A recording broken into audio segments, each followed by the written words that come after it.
안녕하세요. 매일 새로운 사연을 전하는 읽어주는 사연 라디오입니다. 구독과 좋아요, 많은 공유 부탁드립니다. 오늘의 사연 시작하겠습니다. 안녕하세요.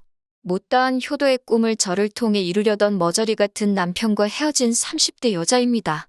남편과 저는 취업 전 아르바이트를 하다가 만난 사이예요. 프랜차이즈 식당이었는데 또래들이 많다 보니 아르바이트가 끝나면 이따금씩 다 같이 술도 마시고 하면서 서로들 금방 친해졌어요. 특히 남편과 저는 집이 같은 방향이다 보니 남편이 저를 데려다 주는 일이 많았고요. 붙어 있는 시간이 많으니 이런저런 대화를 나눌 기회도 많았고, 그러면서 서로 조금씩 마음의 문을 열게 되었습니다. 그러다 남편이 먼저 취업을 하면서 아르바이트를 관뒀고, 저도 2달 후 원하던 직장에 들어가게 되면서 아르바이트를 그만뒀지요. 이후로는 이따금씩 만나 서로 고민거리도 털어놓고 힘이 되어주면서 호감만 가진 채 좋은 친구로 몇 년을 지냈습니다. 그러다 30이 넘어가던 시기에 자연스레 연인 사이로 발전했고, 사귄 지 1년 만에 결혼 이야기까지 나왔네요. 저는 당시 부모님과 함께 살고 있었지만 남편은 자취를 하고 있었어요. 대학교에 들어온 이후로는 줄곧 서울에서 혼자 살았다고 하더라고요. 명절부터 연말까지 특별한 날은 가족과 보내는 게 일상이던 저와 달리 남편은 가족과 왕래도 적었고 명절에 내려간다고 하더라도 밥만 먹고 후딱 올라오기 바빴습니다. 언젠가 한번 제가 가족이 아예 없는 것도 아니고 왜 그렇게 지내냐 물으니 한다는 말이 그냥 귀찮다대요. 어머님 아버님도 남편더러 굳이 내려오라 하지도 않으시고 서로 신경 쓰지 않는다고요. 그때는 그저 저희 집이랑 가풍이 다르구나. 단순히 그렇게 생각했어요. 결혼을 준비하면서 당연히 서로의 경제 상황도 알게 되었는데 솔직히 깜짝 놀랐습니다. 남편은 중소기업이긴 했어도 달에 실수령액이 300 가까이 되는 회사에 다니고 있었는데 직장생활 5년 동안 모아둔 돈이 3천만 원밖에 되지 않더라고요. 남편이 말하기를 아르바이트를 하던 시기에는 벌어서 집세랑 생활비, 그리고 취업 준비를 위한 이런저런 활동에 전부 다 쏟아부었고 직장에 다니기 시작한 이후에도 집세랑 생활비는 계속해서 나갔기에 돈을 모으기가 어려웠다대요. 남편 말을 듣고 나니 아주 이해가 안 되는 건 아니라서 그러냐 하고 더는 따지지 않았습니다. 둘이 결혼해서 안정적인 가정을 꾸리면 얼마든지 나아질 사정이란 생각도 들었으니까요. 아무튼 그렇게 남편이 모아둔 돈 3천에 시댁으로부터 2천만 원을 추가로 지원받았어요. 형편이 좋지 않은 시댁이라서 2천만 원을 해주신 것만으로도 감사했네요. 말이 나와서 말이지만 시댁의 상황을 조금 나열해보자면 아버님은 장애가 있거나 그런 것은 아니지만 건강상의 이유로 집에 계셨고 어머님 혼자 식당에서 일을 하며 외벌이로 살림을 꾸려나가고 계셨어요. 남편 아래로는 이제 막 대학에 들어간 나이 차이가 제법 나는 어린 신우가 한 명 있었고요. 저희 집 이야기도 살짝 해보자면 저희 부모님은 두 분이서 작은 사업체를 운영하고 계십니다. 그렇다고 연매출 몇 억, 그런 건 아니고요. 두 분이 생활하시고 노후 준비하시는데 부족하지 않을 정도로 되는 사업장이에요.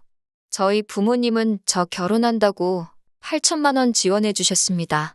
저는 6천만 원을 모아둔 상황이었고요. 정리해보자면 남편은 총 5천을 저는 총 1억 4천을 들고 결혼한 거예요. 사정이 이렇다 보니 남편과 상의 끝에 예단은 생략하기로 했습니다. 그런데 어머님께서 그래도 당신하고 당신 친척들 옷 한 벌은 해줘야 하는 거 아니냐고 그러시대요. 참고로 저희 어머님 7남매십니다. 아버님도 4남매시고요. 저는 생각할 필요도 없었기에 어머님 아버님 옷 한 벌씩은 해드릴 수 있지만 다른 분들 건 무리라고 단칼에 안 된다 했습니다. 그랬더니 어머님께서 하시는 말씀이 1억 4천 해오지 말고 1억 3천 해온다 생각하고 1천만 원은 옷값으로 쓰면 되는 거 아니냐고요. 저는 그건 말도 안 된다고 또다시 단칼에 거절을 했고 그랬더니 어머님이 남편더러 치사하고 더럽다 그러셨다대요. 이 소리는 나중에 씩 올리고서 들었어요. 에휴. 아무튼 정말로 치사하고 더러워서 그러셨는지 어머님도 더는 말씀을 안 하셨습니다. 대신 약속한 대로 결혼 전 어머님 아버님하고 신우한테 백화점에서 고가 의류 한 벌씩 선물했어요. 그나저나 남편은 저희 집에 뭐 좀 했냐고요? 하긴 개뿔을요. 아무것도 안 했네요. 지금에서야 돌이켜 생각해보면 제가 정말 배알도 없는 엑스였던 모양이에요. 그놈의 사랑받는 며느리가 뭐라고 그 사랑 좀 받아보겠다고 어머님 아버님께 잘하려고 노력했어요. 결혼 전에는 시댁에 왕래도 전혀 없던 남편이 갑자기 언젠가부터 주말만 되면 시댁에 내려가서 밥 먹고 오자 그러고 어머님께 전화 좀 드리라고 그래도 결혼하고 나니까 부모님 소중한 걸 깨닫고 저러나 보다 싶어서 옆에서 장단 맞춰주고 같이 노력했습니다. 근데 호의가 계속되면 호구로 본다더니 결혼한 지 한 1년도 되지 않았을 시기부터 어머님도 그렇고 신우도 그렇고 제가 신우를 챙기기를 바라더라고요. 솔직히 가끔 용돈 주고 그런 것까지는 괜찮았어요. 그런데 언젠가부터 신우가 이거 필요하다 하면 어머님이 네 언니더러 그러니까 저 말이에요. 저더러 사달라 하라 그러고 신우가 용돈 필요하다 하면 저한테 연락하라 그러고 신우의 요구는 점점 많아지고 구체적으로 변해갔는데 어머님은 그럴 때마다 당연하다는 듯이 저를 찾으셨습니다. 저더러 해주래요. 뭐가 됐건 제가 해주면 될 거 아니냐고요. 솔직히 하다못해 신우가 하는 말이라도 듣기 좋게 하고 예의 바르게 행동했다면 제가 예뻐서라도 알아서 먼저 챙겨줬을 거예요. 저는 언니도 없고 동생도 없는 외동이었기 때문에 늘 형제간 자매간의 정이 그리운 사람이었으니까요. 그런데 신우는 일단 저를 보면 인사도 잘 안 합니다. 고개만 까딱, 용돈 줄 때도 까딱, 뭐 하나 사줘도 까딱. 하루는 어디서 배워먹은 버르장머리인가 싶어서 참다 못한 제가 인사를 그렇게밖에 못하냐 물으니 신우가 눈을 치켜뜨면서 그러면 뭐 절이라도 할까요? 그러는데 온갖 정이 뚝 떨어지더라고요. 그래서 그 일 이후로는 용돈이고 쇼핑이고 싹 끊었습니다. 그랬더니 며칠 뒤 어머님께서 연락을 해오셔서는 신우가 풀이 죽어있다며 무슨 일이 있었냐고 물으시대요. 그래서 신우가 그간 저에게 보인 태도에 대해서 낱낱이 이야기하니 기껏 하신다는 소리가 당신들, 그러니까 어머님 아버님 말이에요. 한테도 그런답니다. 그러면서 신우가 막둥이라 수줍음도 많고 저는 올케니까 어려워서 그러는 거라며 어른인 저더러 이해를 해주라나요. 대학생도 어린애로 쳐줘야 되는 건지 그러면 어머님이 옆에 끼고 살지 그러세요 소리가 정말 목구멍까지 올라오는 걸 간신히 참았네요. 그렇게 신우 일이 어느 정도 일단락 되던 무렵 남편은 남편대로 제 속을 뒤집어 놓는 소리를 하더군요. 뜬금없이 어머님 아버님께 생활비를 드리고 싶다나요. 제가 드리고 싶으면 드려라 대신 그럼 나도 친정부모님께 생활비 보내드리겠다 했습니다. 그랬더니 남편이 한다는 말이 그러면 자기는 시댁에 50만 원을 할 거니까 저는 30만 원만 하래요. 어이가 없어서 심지어 약간이긴 하지만 제가 실수령액도 더 많은데 제가 왜 그래야 하냐고 그런 법이 어디 있냐 물으니 자기네 집은 어머님 혼자 외벌이지만 저희 집은 장인 장모님 두 분 다 돈을 벌지 않으시냐며 그러니 어려운 집을 더 많이 도와줘야 한다나요?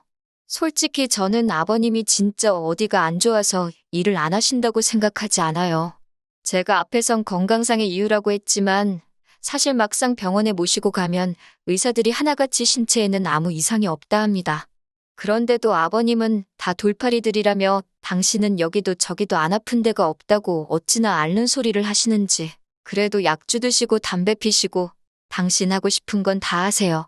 그런데 무슨 그런 아버님이 돈을 안 버시니 더 어려운 집이라고요? 말 같지도 않은 소리였지요. 이 일로 남편과 저 정말 대판 싸웠습니다. 남편은 아버님의 건강을 의심하는 제가 괘씸하다며 야단이었고 저는 저대로 내가 호구로 보이냐고 악을 썼거든요. 그래도 제가 워낙 단호하고 완강히 나갔던 덕에 결국 생활비를 드리잔 말은 없던 걸로 되었습니다. 하지만 그러면 뭐 하나요? 그 일이 있고 얼마 지나지 않아 남편이 생활비를 드리자는 개소리를 했던 이유를 알게 되었습니다. 하루는 어머님께서 연락도 없이 저희 집에 오셨는데 저를 붙들어 앉혀놓고 하시는 말씀이 저희 결혼할 때 주신 돈을 돌려달랍니다. 어이가 없어서 그게 무슨 말씀이시냐 하니까 2천만 원 그거 신용대출 받아서 주신 거였대요. 그런데 이제 갚아야 되는데 외벌이에다가 신호까지 돈을 써대니 어떻게 감당이 안 되신다면서 저더러 그 대출을 갚아주던가 아니면 생활비를 보태주던가 하라나요? 그 일로 남편하고 또 대판 싸웠습니다. 남편은 신용대출인지 몰랐다면서 저더러 그냥 돌려드리자는데 돌려드릴 돈도 없었고 솔직히 억울하더라고요. 그래서 생활비를 드리던지 말던지 알아서 하라고 대신 월급엔 손 떼지 말고 당신이 투잡을 뛰던 쓰리잡을 뛰던 따로 벌어서 드리라 했습니다. 남편은 저더러 너무한다. 서운하다 했지만 저는 들은 채도 안 했어요. 그런데 어이없는 건 남편이 그렇게 배달 일을 시작하고 얼마 지나지 않았을 무렵 어머님이 생활비 보내지 말랍니다. 당신 아들 배달까지 뛰어가면서 버는 돈이면 받기 싫다면서. 그러면서 하시는 말씀이 근데 저는 얼마 버냐고 그래요. 저희 둘이 맞벌인데 부부끼린데 제가 잘 벌면 제가 좀 주면 안 되는 거냐고. 사실 신우일로 대판 싸우고 나서는 최소 금액의 생활비를 제외하곤 월급은 서로 각자 관리하기 시작했거든요.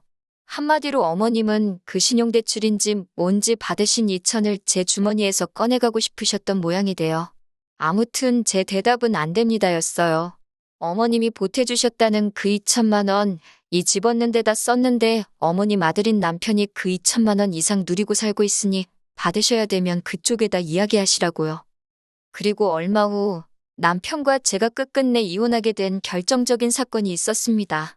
저희 친정아버지 생신이 다가오고 있었기에 이틀 전부터 남편에게 전화 한 통은 드리라고 꼭 드리라고 신신당부를 했어요. 정말이지 부탁을 했네요. 저는 참고로 어머님 아버님 생신 때 전부 다 시댁에 내려가서 생일상 차려드리고 용돈도 드렸습니다.